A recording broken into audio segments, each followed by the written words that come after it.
Good morning. Hemshech Ayin Beis, volume 3, around 2/3 or closer to the bottom of page 1264, Aleph Resh Samach Dalet.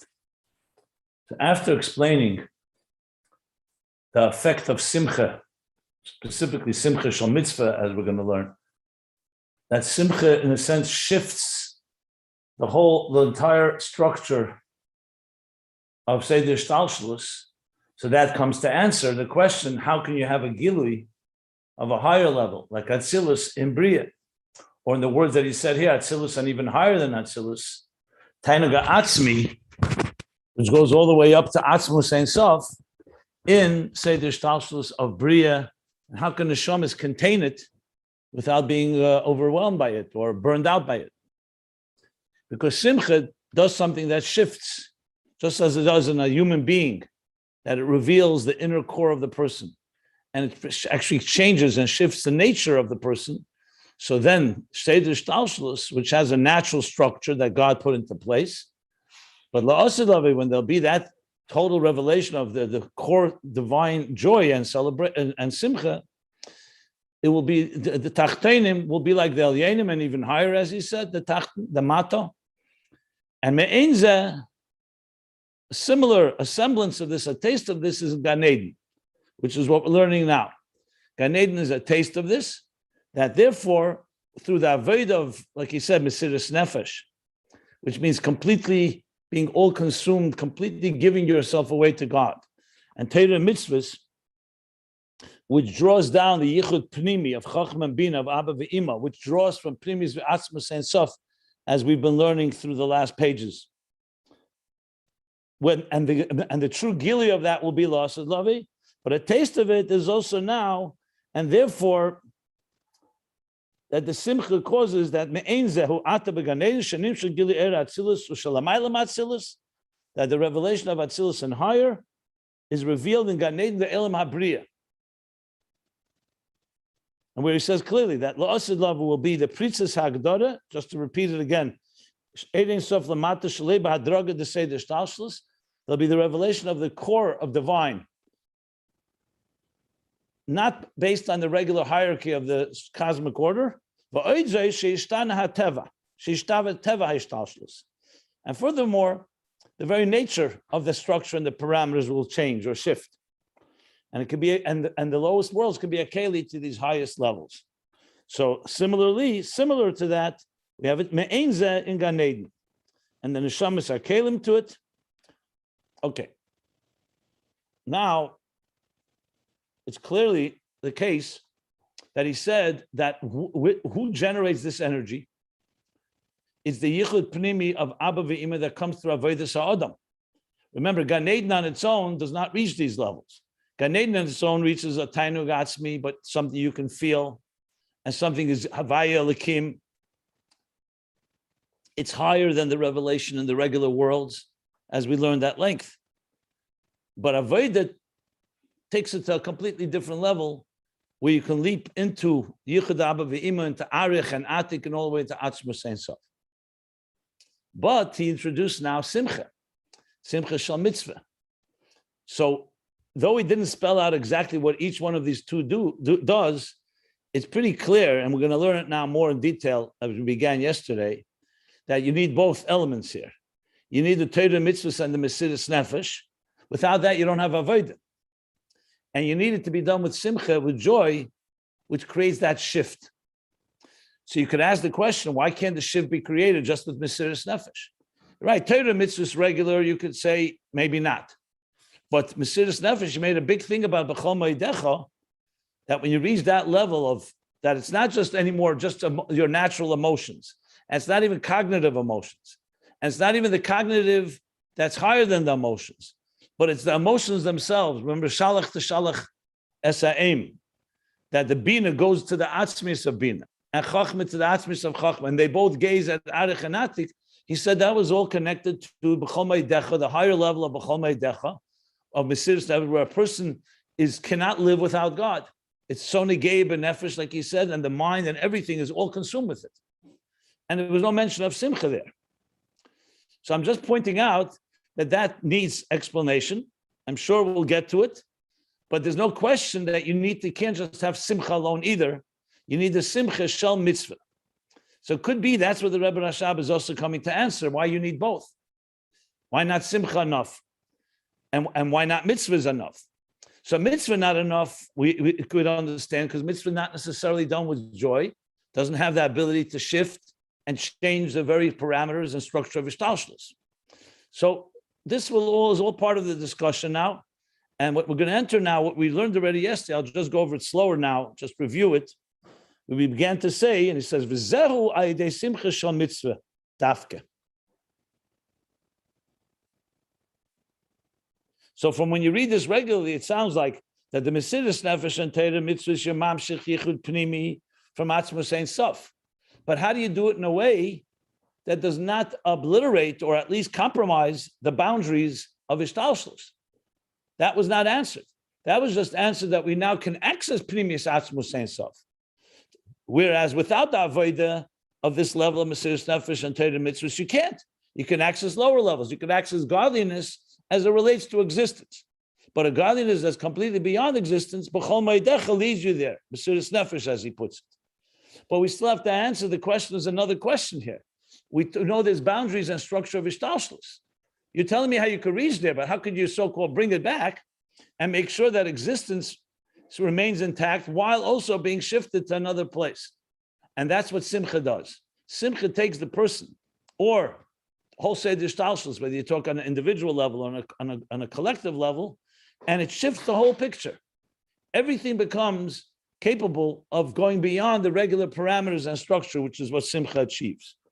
So now he says, Simcha shel mitzvah dafke. And here, I'm just going to go over it because we read it, but I'll read it quickly here. V'hainu, I'm middle of the page, on page 1264.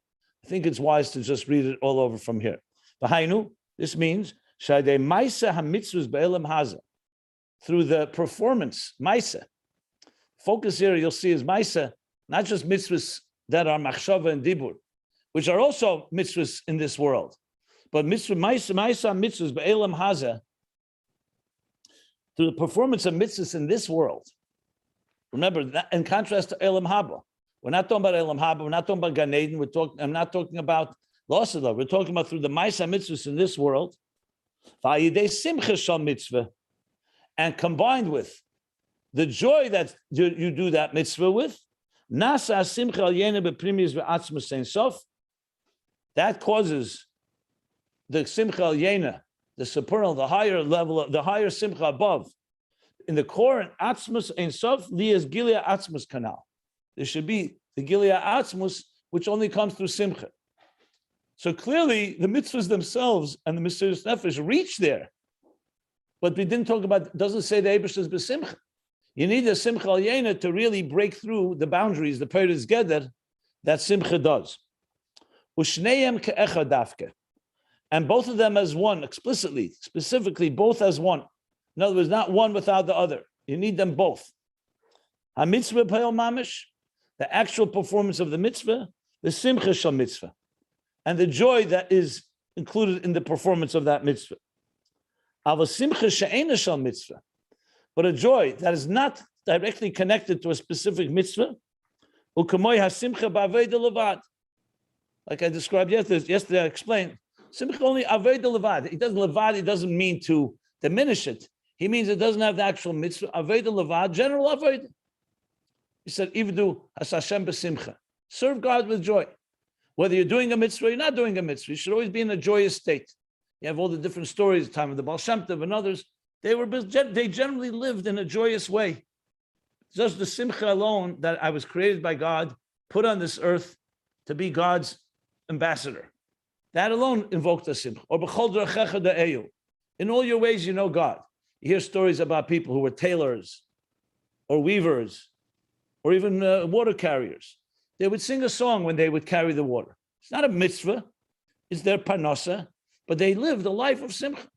So it's not diminishing it, it's just, however, it doesn't have the command of God, the specific mitzvah, because a mitzvah is fart, not rishus. Yes, most rishus is things like that are permissible to do, but they're not obligated to do. Most of life is that way. You walk down the street, you eat a meal, you sleep. Most of the things we do that are not specific mitzvahs, the 613 mitzvahs go in this category of avodah. Simcha b'avodah levad anikra avodah b'simcha. Avodah b'simcha. So we need both. And now we continue. As I said, we learned this, but it's good to go over. Mitzvah b'loy simcha eina ma'era l'mayla b'chinas simcha al yena shebepnimis ha'atzmos. So even if you do a mitzvah, but it's not done with joy, you're not ma'era l'mayla. You're ma'era l'mayla plenty things when you do a mitzvah, even if it's just plain without joy. But to be ma'era the simcha al yena that we're talking about, that pierces boundaries and transforms ishtalshalus, l'osad in the full sense of the word, and Gan Eden in a more semblance, a taste of it, that does not happen without simcha. One second. A mitzvah b'lei simcha. 1 minute. A mitzvah b'lei simcha.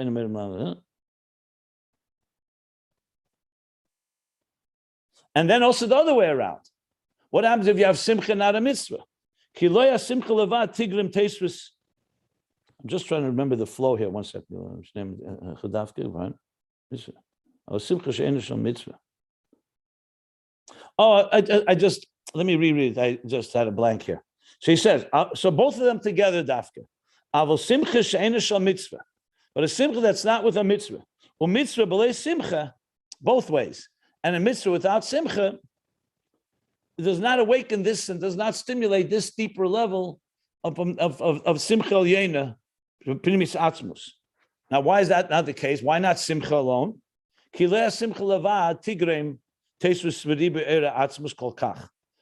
joy, simcha alone, joy alone, does not cause this abundance, this surge, if you wish, this overflow of era atzmus that much. It's only when it also has mitzvah within it. And what's the explanation? So first he begins with the parentheses that we learned yesterday. I'll just go over it. He said, V'yesh leimer. And just as another aside, yesterday I was asked, why is this in a parentheses? It could be another reason that often the Rebbe Rashab, when he's quoting from another Maimer, let's say the Mittler Rebbe, the Yesh Leimer is his Yesh Leimer, so it could be putting that in to add explanation. And that's why it's not in the actual Maimer, it's in the parentheses. In addition to the other reasons I gave before. And there could be also other elements, as we'll discuss once we finish the subject. So he says, Yesh Leimer, the Aveda b'simcha, Gam Kishiba Madregel Yena, that Aveda b'simcha, that's not with a mitzvah. Even when it's a high level of Ava Rabba b'tainugim, a very intense or great love with pleasures. So it's a love that is also not just love, but a very profound pleasure that you really feel it through and through. That does not yet cause the simcha, the joy above to the extent that we're discussing. Why? Because that ava is halal levad. It's a rotze. Ava, we know, is yearning. You love something, you want to be close to and attached to your beloved. The kavon el, the intention above is it should be the shuv, to go do the work, return to the place of your avodah, and not just connect and cleave to your beloved. And that's why simcha alone, simcha of avodah, I should say, without the mitzvah, so it's avodah, your avodah of connecting to Hashem, ava, rabba, ava b'tainugim. From that will not be simcha mitis, and for sure, and for sure it won't bring hamshacha that will come downward because you're going upward. And so you're connecting to your beloved. We need it down here, so to speak, to bring it into ishtalshlus, this level of simcha, this level of simcha al-yena. So that avodah alone does not kol kach. Doesn't say completely not. It says not that much, not as much. And that happens to really reach that place in the fullest sense of the word and draw down, that needs simcha shal mitzvah dafka. And he explains now why. Shal mitzvah, he explained why the avodah without the mitzvah doesn't do it. But now, why does the mitzvah, what power does the mitzvah have here that the simcha needs in order to complete the picture, to reach and draw down this highest level of joy that has the ability to transform and shift the whole structure of Ishtalshlus. So he says, "Shah mitzvah hi primis ritzene, u primis ha'ene ge'elyon, tainu ge'elyon." Because at the end of the day, even though Simcha is also a mitzvah, but the mitzvahs that the Eibishter gave are not circumstantial. They're not arbitrary. The Eibishter, we may never understand the reasoning behind it, but these are the mitzvahs the Eibishter chose, whether it's shatnus or kashrus or mishpatim, edus, or chukim, whether they're rational, logical mitzvahs or they're commemorative ones like Shabbos and holidays, or they are completely supra-rational like Parah Aduma, the red heifer, or shatnus, what's linen and wool, or so many other mitzvahs that don't have a logic on their own. You could explain them once we have them. Who decided that these are the things to do? God. So they're completely God's will. This is the way God chose and wants that we live our life performing these mitzvahs. And that's the way you fulfill Dira B'Tachtenim. If someone would come and say, you know what? I'm going to choose a whole new I'm going to select for my life different laws. They're not part of the Taryag mitzvahs. Whatever. Decides, let's say, to climb a ladder every morning, 50 rungs. What will that do? It may give you some exercise, but it's not God's Rotzo. It's not Hepech HaRotzo. You can do it. It's complete Rishus. It's exercise. But it's not the mitzvah. The mitzvahs that are Mamshich Rotzo Elyon, meaning God's will in this world, are these 613 channels. Not more, not less. You don't add, you don't subtract. Now, many of them can be performed today because the Beis Hamikdash is not here. So we perform them, Beruchnis, or whatever the way we do them. Karbonis replaced by davening. The loisaseh, which are always performed because not doing something you could always not do. But yes, there are many loisaseh also not necessarily shaykh today, things that connected to the laws of purity and impurity, etc., etc. But the bottom line, these are the 613 strands or channels of divine energy in this world. That is what the Eibishter wants. So mitzvah is not some side element here. It is the main way, the primary way, and maybe the only way that we live up to fulfilling God's mission and mandate to us, which is why Matan Torah was not just a small thing. Matan Torah is when it was formalized, the Eibishter gave the Eden, Anochi Hashem Elokecha, La'yih the 10 Commandments, and within them include all the 613, 248 positive, 365 negative mitzvahs. When we say Odam and Chav and Gan Eden, La'avda, L'Shamra, we learned earlier, La'avda is the 248 mitzvahs, L'Shamra is the 365 negative ones. So that's all etched in stone in the very fabric of existence, because a very fabric of God's will, which, like he says here, Pnimis Ritzene. Why is it called Pnimis? Because when you build the building, God created birds, He created fish, He created a sun and a moon, a sky, and earth.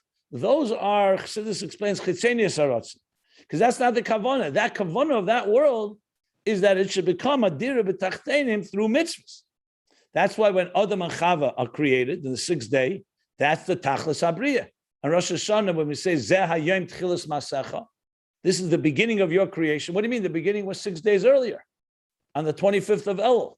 So Chassidus explains, and all the commentaries explain, because that's the purpose of creation. It's like you build a house, until the people who are supposed to live in the house don't move in, it's not really lived up to its purpose. So Zeh Hayom Tchilas Masecha, the table has been set, in the words of the Mishnah and Sanhedrin, and now this crown jewel of creation arrives, and their job is now to transform this world, to take the garden, as we said, and make it far greater than it is on its own. So all that is that's the Primis HaRotzen, and also Primis Tainug Elyon, because Rotzen is more like, this is what I want. Tainug is the deeper pleasure that God gets from it. U'kamaymer nachas ruach lefonai, shamarti v'nasu ritzeni. This is a pleasure before me, that you fulfilled what I said. Shamarti, I commanded, I dictated, I said, I declared something, and Manasseh Ritzeni, and my will was fulfilled. Ritzeni creates a nachas ruach. So therefore, the mitzvah is critical here. To take away the mitzvah and only have simcha, yes, it lifts you up to a higher place. That's what simcha does. But we need more than just that. We need the pnimis atzmus of Ein Sof. We don't just need God being b'simcha. Because you could also go the other way around. You could say the God Simcha is from lower levels. You could also have Simcha, Havaya could have Simcha, Elokim could be Simcha. But we want Simcha in Primis Atzmos Ein Sof, going to the deepest places. So mitzvah reaches there because that's God's Rotzo. And that's why a mitzvah, that's the first point that he makes why a mitzvah. The second thing, he doesn't say it as a 1 and 2, but then he says, with a vav, he adds, va mitzvah hikeli. So you could say it's a continuation of the first point, or you could say it's another emphasis. I mean, you can learn it either way. It doesn't change the pshat. The mitzvah, he now says, is a keli lahachil. It's a container. To contain, lahachil means to contain, to be able to absorb, to be able to integrate, internalize. But lahachil, in other words, if you don't have a keli, you can't contain something. It'll either overflow or overwhelm or not really be able to be internalized. Kol b'chinas primis ve'atzmus te'erein sof shebehelam. Kol, all the levels of the inner and core of Erein Sof, that is in a state of helam. Why does he emphasize the word helam? Maybe because without the mitzvah, it's behelam. In other words, on its own, it would be behelam. Or he's trying to say that when we do the mitzvah, we have the keli, and even if we don't see it, the gully, it's still in there. I have to think about why he's using the word helam. But let me see, maybe it'll be clear when we read on. But regardless, it's clear that the mitzvahs are kelim. Now, the truth is, in other places in Chassidus, it makes it clear that the mitzvahs, because that they evarid the malka, they are the God's so-called limbs, and they are God's channels, as I said, of His will in this world. So that alone means that He gave us a keli of how to contain Him. If the Eibishter would not have given us mitzvahs, so how do you have Gili Erein Sof in a way that we can relate to? So the mitzvahs serve, I don't want to say the word interface, but they serve as, this is what I want. The Melech is telling us, I want you to do this, I want you to do this. When you're doing that, you have two things. One is you have Ratzon HaMelech, Pnimius and Ratzon and Tainug of the Eibishter, of God. And now it's also in a performance, in a way that you can perform it. Whether you're putting on film or you're keeping Shabbos or you're doing another mitzvah or tzitzis, these are all something you can perform. It's not just amorphous where you say, okay, I'm being bottled, I'm completely nullified and suspending myself in the face of the infinite divine. The infinite divine is being channeled through the mitzvahs into us. So therefore, the mitzvah also serves as a keli. So there clearly is the 2 points here. One that is primis v'atzmus rotzen and tainug, primis rotzen and tainug elyon, and second, it's also a keli for us. So you can see from this that Simcha alone, yes, Simcha has the benefit, we'll soon learn, that it shifts the whole thing, that we go to a deeper place than just a mitzvah alone. But the mitzvah is actually God's desire, and it's the keli for us to hold on to it in a way that we can internalize it. If you remember, the key was to have it ba'er pnimi in Gan Eden, not just a'er makif, not just we have a hovering, an infinite divine transcendent energy. You want to internalize it. So that's the keli. Okay. That's where we stop. So I'll continue from here, and I'll try to go to the end of the paragraph, and then I'll stop for questions, because I think it's just time, we have limited time, but the truth is you want to learn this in one sitting, really, because it's a lot of different moving pieces here that have to come together. So now he says like this, V'zeu yismach Hashem b'maisav dafka. And this is the meaning we've been saying a number of times already, yismach Hashem b'maisav, that there's a yismach of God. God has joy b'maisav in His actions or in His creations. So now he's giving us an interpretation of that. And here again comes a parenthesis with a yesh leimer, which tells me that these ideas are probably in those Maimorim of the Mittler Rebbe, which I have to look up. And the yesh leimers the Rebbe Rashab is adding, the first one we learned before about Avodah, and now another one. Umaisav, he says. So what's Yismach Hashem b'maisav? That God has joy. Maisav, it seems to me, he's saying Maisa HaMitzvahs. No, it's not just he has joy from His creations. He has joy from their actions. That's what it looks like what he's saying here, because it's following right after mitzvahs. But let's see. Maisav yesh leimer, and the meaning of the word maisav, you can say, shezeu ke'inyan mitzvah. Yeah, okay, what I just said. Okay, I should have just follow my own advice and just read. Yesh leimer shezeu ke'inyan mitzvesov. That maisav meaning his actions, it's like saying his mitzvahs. In the brachas we make, we say, we're blessing God who sanctified us. Kiddushanu. Sanctify us with what? With your mitzvahs. We don't say it's our mitzvahs. We don't just say mitzvahs. Mitzvah means it's divine commandments or divine connections.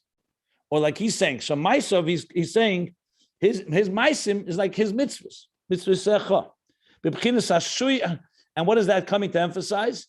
That it's not just God's commands, it's his. It's his belonging, so to speak. It's his domain. Is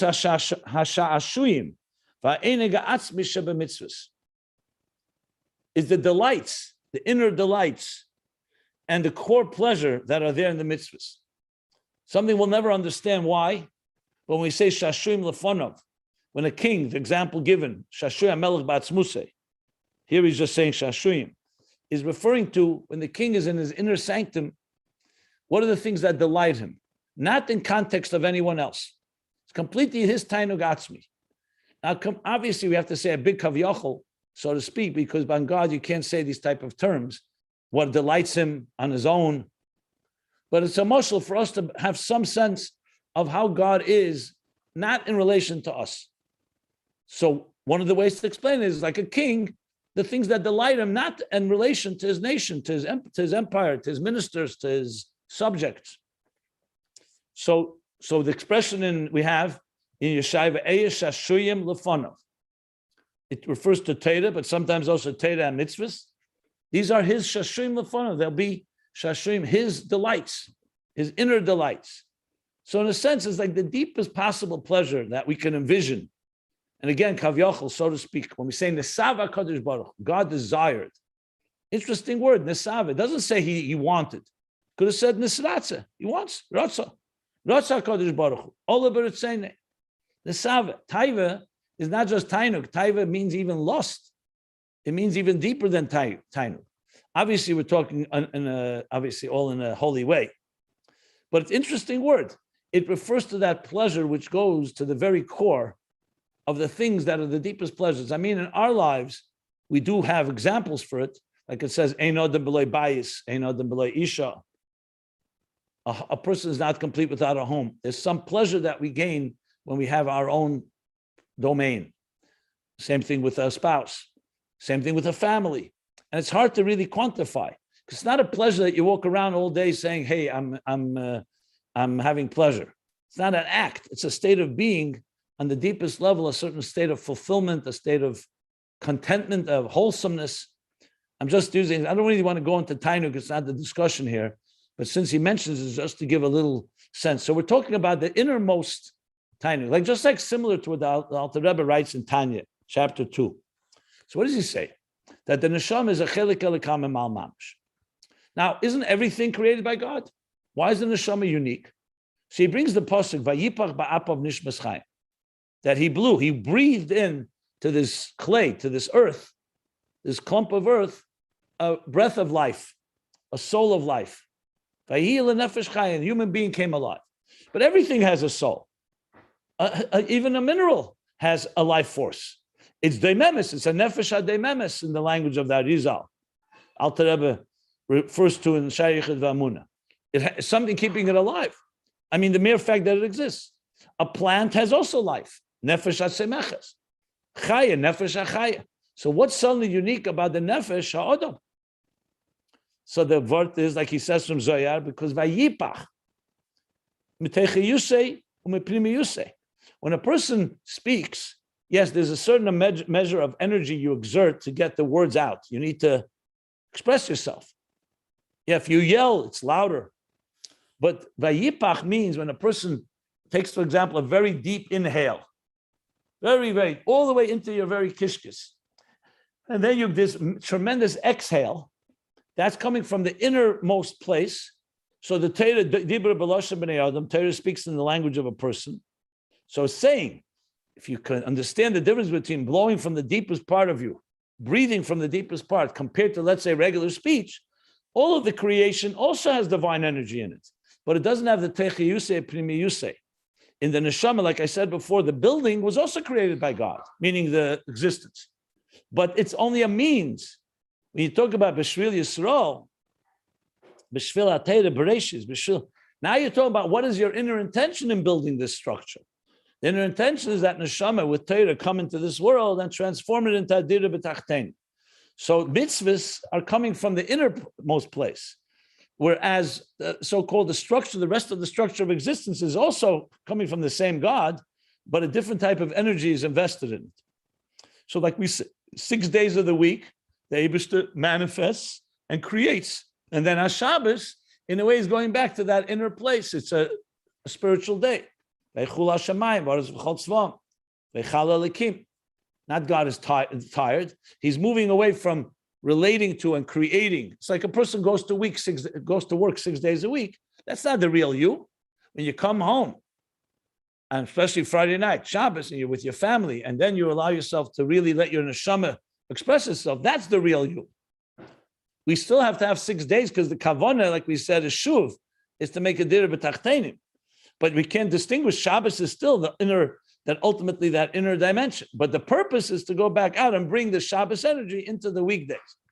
But to bring it back to where we are right now, I was using that example just to show that when you say mitzvah sov, ritzeinei, mitzvah secha, shashim v'eniga atzmi shebemitzvahs, that this is referring to the inner delights, so to speak, what is God on God's own terms.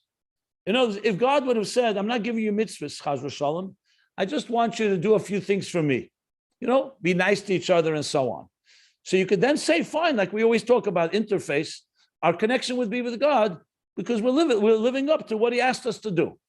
But he's giving us his mitzvahs. He's giving us his shashuyim, his very delight, the mysterious forces that, so to speak, are God on God's terms. He's giving it to us as a gift. It's a matana. He's giving it as a gift that we now have an experience that of God on God's terms, not just God bending down, so to speak, and giving it to us as children in kindergarten and say, okay, here, play with things that you can play with. This also is mine, but it's not me on my own terms. It's me as I'm relating to you.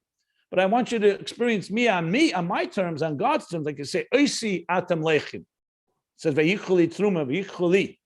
That Torah, through Torah, Oisi, you take me, you're grasping and containing me. Like basically chapters 4 and 5 in Tanya. That through Torah you get less machshava tvisa beklal, but when you learn Torah, your tefus, you grasp God's, that level that is beyond grasping, because God gave us a Torah to grasp it with. We would never be able to become scientists.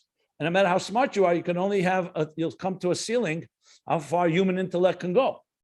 You want to experience the transcendence and that which far beyond, there you need God saying, let me give you something. You do your work. It's still not purely a gift from above. You do your work, and then I will give you my essence, so to speak. In this context, it's Simcha, but Simcha shal mitzvah. Because the mitzvah is the very core, as he says now, the shashuyim va'enegatzu sheva mitzvahs va'ayim asher, and delve into what it says in Likutei Torah. B'dibra masle ru'u ki Hashem nosan lachem. It's a Shabbos. It's the first mime in Likutei Torah, b'shalach. Just to look there, where he discusses this more at length. Okay. Now it goes back after the parentheses. So after the parentheses, so Yismach Hashem b'maisav, okay, the maisav, this is mitzvahs that we perform, and the mitzvahs are a container for these shashuyim, for this simcha of the Eibishter. But then we need to understand the other side of the coin. If mitzvahs reach this deepest place, so why do you need simcha? So he says now, however, kisham mitzvah he below simcha. When a mitzvah is done without joy, hagam shenachas ruach lefonai, even though that statement he made before, it's still a nachas. Because God didn't say simcha, he said nachas ruach lefonai shamata v'nasa etzeni. You perform my will. No condition. That is also nachas ruach, even if there's no simcha. Nevertheless, harizeh behelem ha'atzmus. The Eine Bali de Gili. However, without the Simcha, yes, you're touching that place, but you've not evoked a Gili of it. So it's like behind the closed doors, God is having his nachas from it. That's what he's saying now. But it's behelam ha'atzmus. And it doesn't come in a revealed way. Ach, by contrast, however, kisha mitzvah hi b'simcha, when the mitzvah is done with joy, oz hi simcha al yena. That in turn awakens a simcha al yena above. I'm sorry, I didn't read it right. Oz hi simcha al yena. Oz hi simcha al yena hi b'izgalus. Okay, the three times the word he, so it's a little confusing. Ach kisha mitzvah b'simcha, oz hi simcha al yena. Then the simcha al yena he b'izgalus is revealed. Uboli de gili lamata. So it's not just revealed above; it also comes down revealed below. Aha. Okay. So it's an additional point. It's not just that Simcha shatters the boundaries and reveals the etzem and peiros geder and changes the nature of Ishtalshlus. It's also the gilui of it all. It's an important point he's making now. Okay, but let me continue reading. The nimtza, again a parenthesis. So what does this result in? What do we derive from this? That simcha lamata, that the joy below, now he's explicitly stating something I said he was alluding to, he's saying it now. That the simcha below, when we are besimcha, hi hagiremes, sha simcha yena tiya b'bchinas is galus, ba'atzmusi kavyachol, u'sheyeh hagilui. I guess he means to say sheyeh hagilui lamata again. We're on top of page 1265. Let me translate. So he says, v'nimsa in this parentheses, which by the way goes till the end of the paragraph. So the topic he finished, but now the parentheses comes to elaborate a bit, and it sounds, as I said, he's explaining an idea that's probably in previous Maimorim by the Rebbe, Mitla Rebbe, or wherever it may be. V'nimsa. So what do we conclude from this? That the simcha below, he hageremes, that is what causes and generates and essentially generates simcha yena, that the simcha above tiya b'bchinas is galus b'atzmus kavyachol should be revealed in atzmus kavyachol.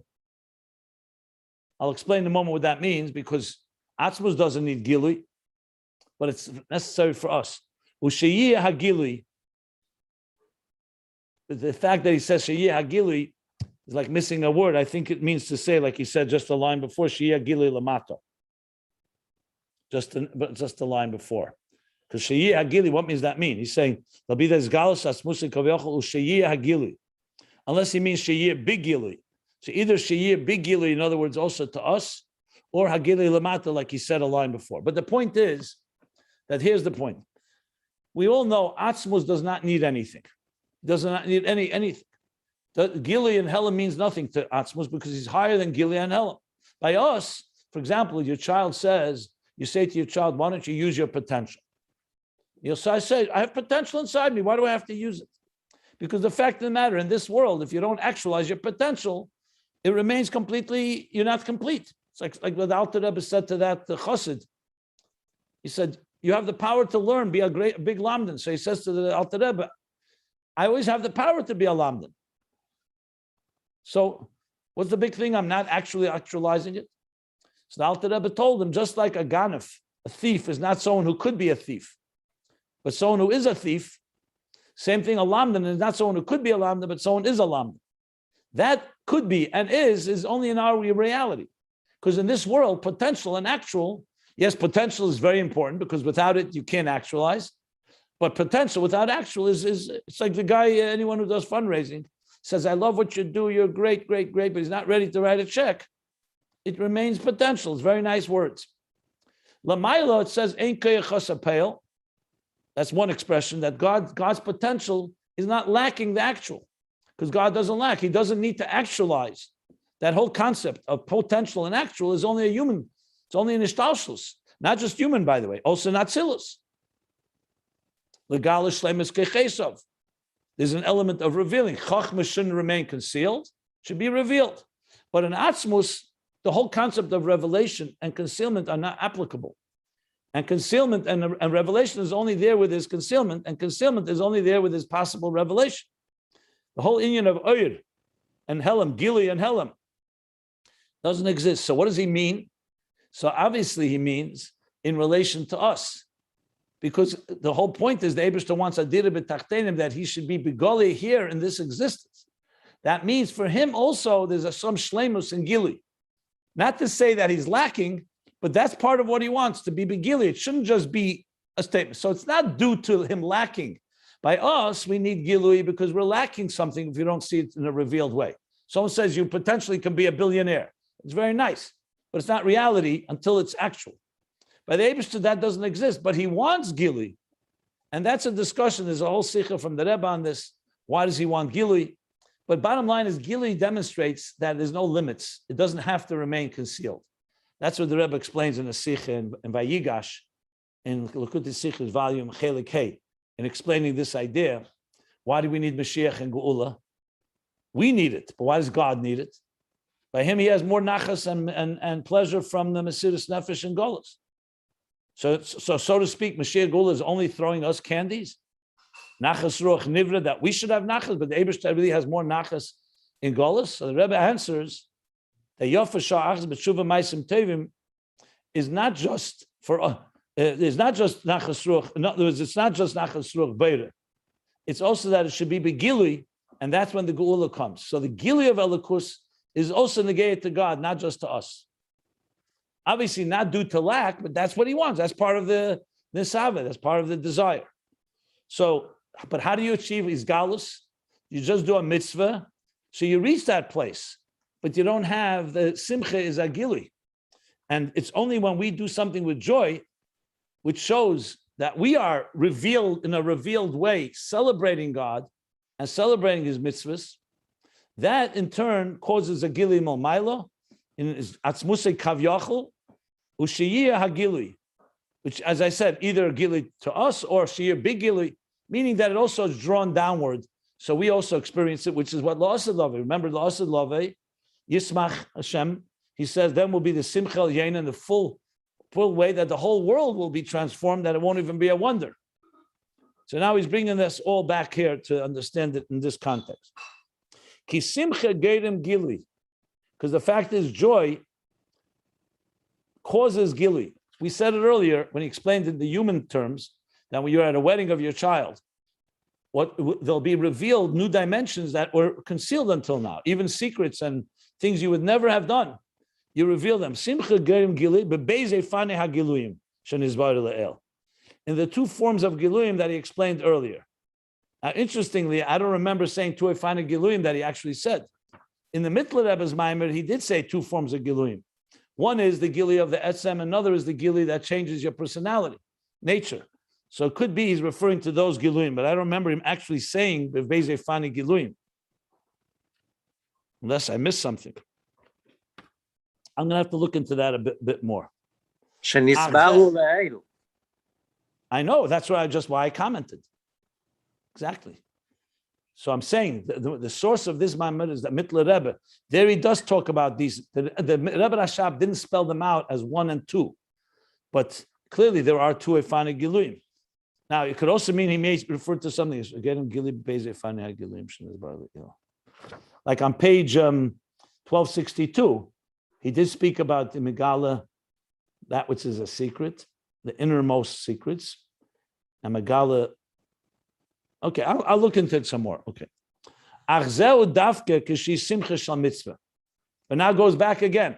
So this is why we need Simcha, because it's Gili. A mitzvah alone will be Behelam. This Gili, the Nachas Ruach and Atzmus. Now, but the other way around, Simcha Shal Mitzvah, Simcha B'lei Mitzvah, because a Simcha without Mitzvah, he b'chinas halal avad. Going back to the parentheses again, first one, because it's only halal avad. Ve'ein b'zeh Simcha al yena kol kach, and you don't have that higher Simcha that much, which wants the kavanah should come shuv down below. Ve'im nisha b'chinas rotzei b'lvad. And if it remains only in a state of rotze, of yearning, longing. U'k'may ben azeh, hates it. So ben azeh, it says that he nafshe chashke b'teira, he never got married, and when he went into the Pardes, it says he died. Hates it sumes. He got burned up. Hates it v'nifga. Yeah. That's v'nifga, meaning that he went mad. That was the one. Ben azeh went mad. Not sure. Ben Azai, I think he died, but the Russian is v'nifga. Right. Okay. So Ben azeh, who stayed in the state of Rotzo, and then not harizeh hepech hakavona.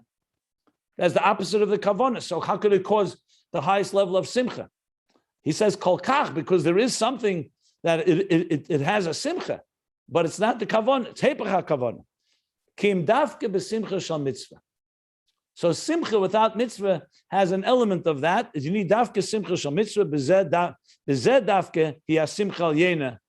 Dafke then, and dafke in that you have the higher simcha, the yeh hagili, and you have the gili which comes through the simcha, the joy. The gama mitzvah, and then again he repeats the second point in the mitzvah, and also the mitzvah keli ala gili. You mentioned before keli; it's also a keli, a container for this revelation. Your mitzvahs are very expansive and wide. Why? What do you mean by expansive and wide? Because they contain. They're very great containers, expansive containers.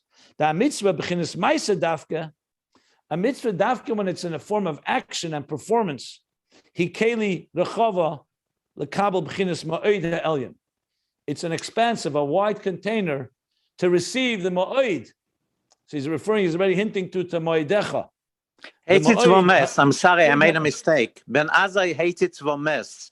That's what I said, by the way. I said that. I did say that. Yeah. So and this becomes a keli for b'chinas ma'od ha'elyon. So ma'od means the very. In other words, more than the boundaries. So when you have the mitzvahs below that become a wide container, it's a container for God's expansiveness. Something like when we say mina meitza karasika anani b'merchavka. But there he uses the word meitza. That's why I didn't want to really use that. But bottom line is the expansiveness ma'od ha'elyon. V'arotze the tshuva amiti is the bal tshuva. Now he's qualifying. He says that the rotze that comes from the tshuva, true tshuva of a bal tshuva, vade me'ere b'chinas is galos hasimcha da'atzmus ein sof. So he's saying, what about tshuva? Tshuva is also a force that awakens the deepest joy and reveals joy in atzmus ein sof. Nevertheless, makol mokem hamshachi idea teira mitzvah she'acharat tshuva. Nevertheless, even with tshuva, does have this ability, but first of all, tshuva is also supposed to be besimcha. Okay, and tshuva is also a mitzvah, not true. Okay, but bottom line is, amshacha there is also through the Torah mitzvahs following tshuva. In other words, it's not enough just tshuva u'maisim tevim. You need tshuva, and you need the mitzvahs that follow it, which really bring down. So when a person is in a state of tshuva, the next step is after the tshuva is to come bring it down through mitzvahs into shuv, into existence. Okay. So there you have a few points that he's made. What Simcha does, what mitzvahs do.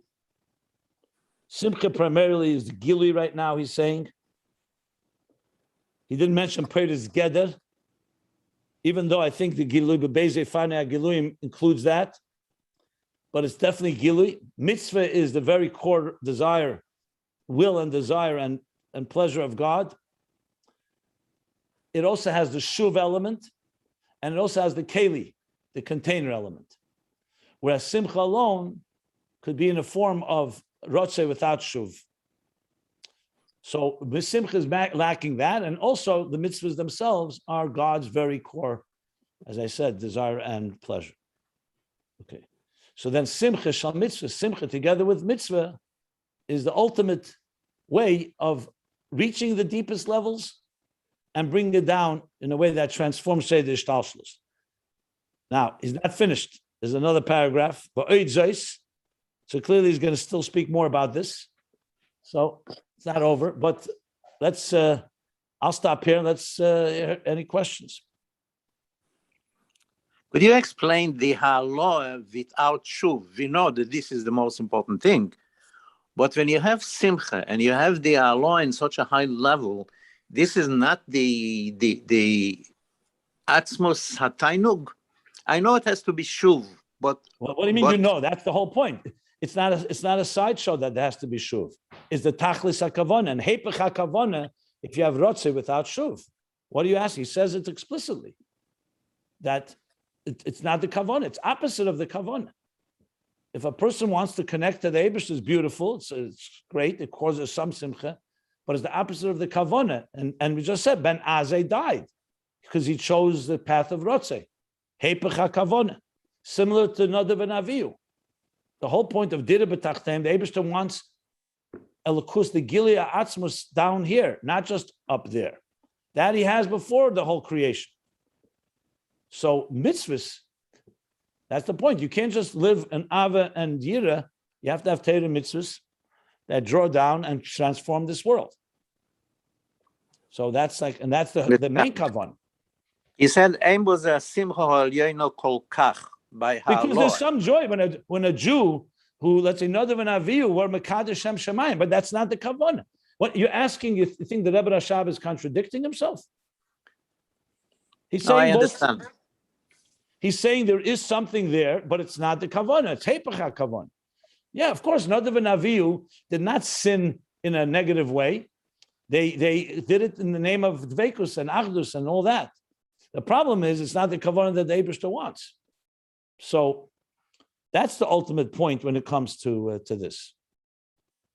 Basically, simcha, if a person just goes around the streets dancing all day, it's very nice, but it's not the kavanah. Kavanah is you should go and do Torah mitzvahs with that simcha. Change the world with that simcha. So simcha is critical, obviously, but it has to be grounded in mitzvahs, to put it in simple terms, in addition to the other reasons that he gave. Okay. Any other questions? I have a question. Oh, sorry. Go ahead, Go ahead. So I have a balabatsish question, practical Chassidus blind.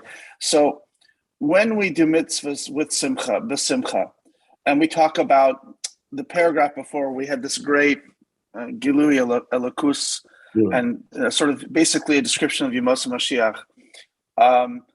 So my question is like, is this transition from where we are now to Yemos Mashiach, to a complete revelation, making a dira b'tachtonim? So is it an if then? Is like if we do it this way, then the Eibishter will decide you've made a dira, now I'm going to make you Yemos Mashiach? Or is it actually as we do these things, as we do mitzvahs b'simcha, and we do it sufficiently enough, and there's enough of it. Yes, there's a repository, it's a conglomerate, it's an accretion, it's an accrual. But the point is it like if then, like okay, now that you've done all these things according to my will, b'simcha, the answer is absolutely the latter. It's not. This is not a type of candies as a reward for your good deeds. Every good deed reveals elokus. Alter Rebbe says it explicitly in chapter 37 in Tanya. So every time a person does a mitzvah, they're revealing a little Mashiach in their being and in existence. It's like building blocks. And Mashiach is the cumulative result of it all, not a tit for tat thing. Right. That's right. So as we do these things, and then ultimately we come to the point where that's why the Rebbe explains that this world is much more refined than it ever was. That's why you have technology, and that's why you have world peace, and that's why Jews are able to live in freedom. This is a result of the refinement that was resulted from thousands of years of Mesiras Nefesh and mitzvahs. We actually transformed the world. And when you open your eyes, the Rebbe's words, when you open the eyes, including, of course, the Zohar says that the technology, all the advancements that we have are a result of bringing together matter and energy closer. I mean, I've given a lot of talks on this topic. It's not for here, but yes, every deed we do transforms existence. Sometimes we see it, sometimes it's accumulative over the years, and it'll all be revealed in La'asad Lavi in the fullest sense of the word. So right now, when you live a life of divine life instead of a selfish life, you do a mitzvah and you do it with joy. These are all the pieces of the components he's talking about. You are bringing a piece of all that into your life. And that's indeed why Gan Eden is a taste of it, because Gan Eden is a result of our avodah. And then the accumulation of it all, in the fullest sense of the word, when it'll all erupt, and we'll see it in the most revealed way, like he said, that it's like natural. The world is naturally divine, not just as a miracle, will be La'asad Lavi. And Gan Eden is a taste of it. And Gan Eden is a result of our avodah. Yeah. Thank you. Shkar. Simply put, every mitzvah you do releases tremendous amount of energy. Just we are not sensitive enough, people of flesh and blood, to see or feel it. But it releases a tremendous amount of energy. So when you hear stories that the Arizal looked at someone's face and he saw that he did a mitzvah, or the opposite, or other stories similar, that's not a miracle from the point of view of Chassidus. That's because he had sensitive eyes and he could see the refinement created by the mitzvah. He see the energy. Just like when you see Chachmas Adam Te'er Panav, that the wisdom of a person shines in their face. So sometimes you see, sometimes you don't. But point being is there's something that happens physically as a result of spiritual, just like when a person is happy, you see their faces glowing, that type of thing. So but remember, the more spiritual we are, the more sensitive we are to spiritual energy, the more we can experience it or feel it or see it. Just wanted to add that. Okay. Sure. Thank you. Go ahead, Eliezer. Yeah, I'm just blown away by this whole section. I've got more questions than I have answers. I mean, this throws a whole different light on everything. This Inyan of Simcha. I don't know if he's brought it anywhere. I don't remember. There's such a strong emphasis on Simcha as being the key to the interface that we've been talking about for 10 years. So I have so many questions on it. Why, if it's so critical? I mean, I always thought we were learning that the end answer was going to be bittul.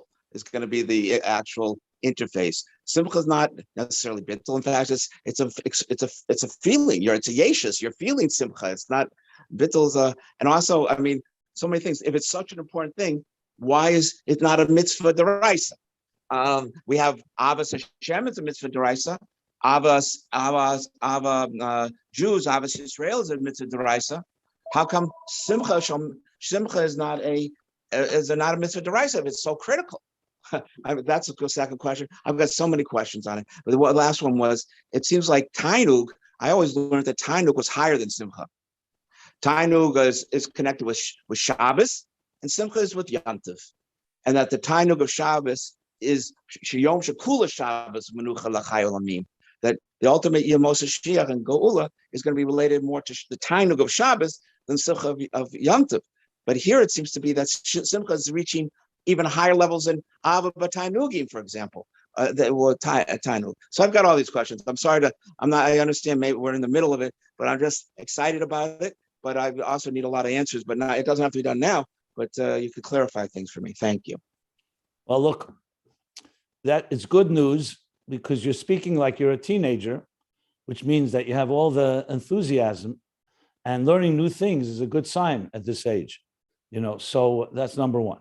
Keep you young. Number two, the questions are all legitimate. I would wait to see how this develops. I think you probably have to learn it a few times. He didn't say here, by the way, Simcha is higher than Tainug. He actually said Tainug is higher and Simcha makes it begili.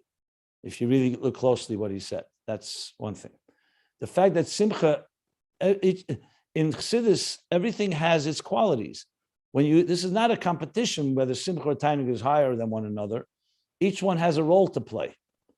If you really understood Simcha and Tainug, why Shabbos is Tainug and Simcha is Yom Tov is Simcha, it's like Chachma and Bina. It's not just that one is higher than the other. So why then do you need, if you have Chachma, what do you need Bina for? If you have Tainug, what do you need Simcha? If you have Simcha, what do you need Tainug? So each plays its own role. I would rather explain it as we learn further because the Rebbe Rashab is still in the middle of the subject matter.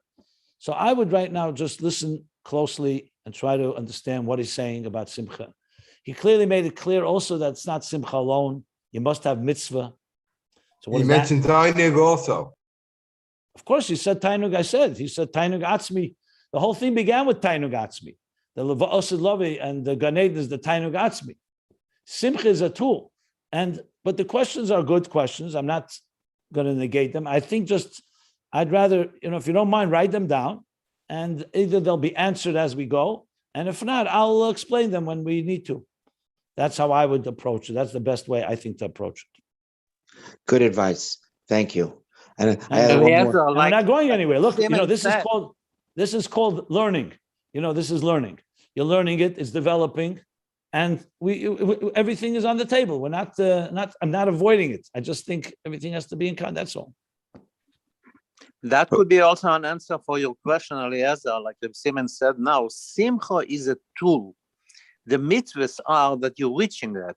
What to with Simcha, you're reaching it. That's why you ask, how come there is no mitzvah of Simcha, which is not so black and white, but that's why Simcha is the tool to reach that. That is correct. I was alluding to that. I'm glad you have that. But again, I still want to reserve and see how this, because there's a lot of points here. Like right now, he hasn't mentioned Peretz Geder. Till now, he's talking about Gilui. Peretz Geder is really the big power of Simcha, is not just Gilui, was also, he said, the whole question was the structure of Ishtalshalos. The structure, Tainug Atzmi, belongs in the highest levels. Gan Eden and Bria belongs in lower levels. So how do they meet? So he says Simcha breaks the boundaries. It breaks through. He didn't mention it right now, not because he's changing what he said, because he's clearly not finished the subject matter. That's why I could sense that he still has more to say, the Rebbe Rashab, that is, to understand the prayers together. Also, the Bezei Finite Geluyim, I want to really look deeper into, because I think there may lie some interesting stuff, what he means, which Tuei Fanim. And I would love to have your help. If you can look in the last pages and see somewhere, where is he hinting to Tuei Fanim Geluyim, that would be good. The Rebbe, Mittler Rebbe, absolutely clearly says two types of effects that Simcha has. He spells out two. The Rebbe Rashab, I noted earlier, does not, when he explains it, he brings both things, but he doesn't say it's two. The Mittler Rebbe does. So is he referring to that? Is he referring to something else? It may also be helpful in the whole context. Anyway, look, this is great. We're learning good stuff. Amazing stuff. Yeah.